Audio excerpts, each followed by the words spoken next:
20 April থেকে সারা দেশে একযোগে হামের টিকাদান শুরু করা হবে বলে সংসদে জানিয়েছেন স্বাস্থ্যমন্ত্রী সরদার সাখাওয়াত হোসেন। বিগত 2 সরকারের ব্যর্থতার কারণে দেশে হামের সংক্রমণ বেড়েছে বলেও জানিয়েছেন তিনি।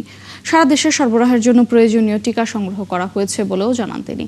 দুপুরে সংসদের প্রথম অধিবেশনের 11তম দিনে স্বতন্ত্র সংসদ সদস্য রুমিন ফারহানার প্রশ্নের জবাবে এমন তথ্য দেন স্বাস্থ্যমন্ত্রী। বলেন, সারা দেশে সরবরাহের জন্য টিকা মজুত ও সংগ্রহ শুরু করেছে সরকার।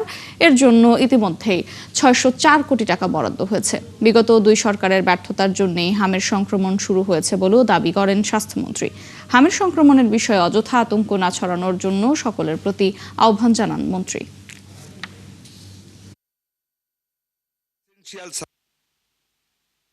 আমরা 12 তারিখ থেকে we are going to cover Dhaka city north, south, Mymensingh and Barishal city corporation. আমরা ডিক্লেয়ার করেছিলাম from 3rd May all over the country শুরু করার জন্য। আমরা এটাকে আরো এগিয়ে নিয়ে আসছি। Because we have been able to collect the necessary vaccines from UNICEF by this time, and so we are expediting the vaccination program all over the country from 20th of this month. আমরা 14 দিনে এগিয়ে নিয়ে আসছি।